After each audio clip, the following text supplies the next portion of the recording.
Okay, let's take a look at the finals here. Make sure that my screen is all the way up, and it is. Looking at the image here, I see it's still a little too dark, and we can see that there's only one spike in here. There's one little spike, and that is the highlight right there on her glasses. That's white without detail. So I'm going to open this up and bring it over here, open up my midtones, and then I'll bring back a little contrast in here. And we can see again that this went from here like a gray cast over your entire image over to this and just brightened and made everything just pop. Okay, so keep that in mind while you're shooting at all times. Try and do that in camera because you never know what's going to happen while you're shooting. I've been on many jobs where before I became editor, when I was out there shooting, I would turn around, I'd be out on a scene shooting and shooting for hours. All of a sudden I turn around, hey, I need your cards. Or I need your film. Actually, back then it was I need your film.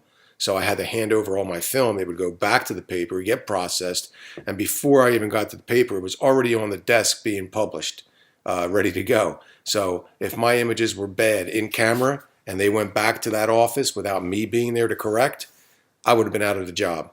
Okay, the same thing applies now. I see guys out there shooting, oh, I shot 1,000 images today. Well, that's good. If you had to pay $1 for every one, would you still shoot 1,000?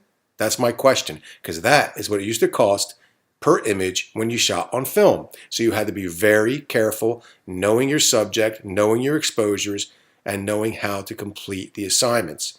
So I just want to make sure that you try to do the best you can in camera at all times. As we look at this one, again, we're going to look at the levels, which gives me a good clue to see where you're at. And again, this piece right here, we have one highlight. It's probably right in here, or there's another, there we go, a little spike right in there. I'm going to open this up again with my highlights, open up some midtones, and then I'll bring back some contrast. And again, the colors become saturated, the image just kind of opens up, and that gray cast goes away from everything. And that's what we want to see. All right, that's a good image. I know you cropped that side out of there. We were discussing that in the last series. Do I need all that space? Probably not. I could probably even crop a little further and just concentrate on her and what she's doing. Okay, so I don't need all that space on the side. I could even come up a little bit here. There we go. So we went from this image down to here. Before cropping, after cropping. Before levels, after levels.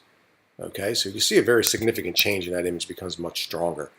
This one again, I know you have taken some of the yellow out that I've discussed in the last one, but watch your levels. Here we go again. Again, I'm opening this up, some midtones, and I'll bring back some contrast. I'm watching the contrast because if I go too far to the side, watch her black shirt, you lose all detail in that shirt. So you don't want to do that. You just want to bring enough in where you still have shadows with detail. And that's what we have here, going from here down to here. Now, if I want to change the overall exposure on this, if you think it's too bright, if it's overexposed, I could slide the midtones back over a little as well. Okay, I could open up my shadows a little. And there's my midtones and go from here to here. And it's a nice image. It works very well. I do like that one. So that's another good image you have here. I like the way she's looking. Look at the concentration in her eyes. You know what she's doing. She looks like it would be a very good opening shot. Your other images working with the hands, a lot of flash remnants. I see a lot of flash. And this is where you need to balance the ambient light with the flash. Okay, you really want to do that. And I'm wondering why a lot of your images come out in square format. I don't understand why. I don't know if you're cropping it like that, but they look as though they're coming out in a square format, which they should not be doing. Unless you're shooting with a Hasselblad, then I'll excuse everything, because Hasselblad is a square format camera. But you do have some good images here that could be worked on. Again, you got to work with that levels tool. The color balance is much better on most of them, but there's a lot of images that could be used. This is another good image right here. But it does need to be brightened up. If I wanted to select this one, I'm just going to enlarge it, move it over, and watch the image here. Let's take a look at the levels just for that image. And we can see we're missing a lot in there.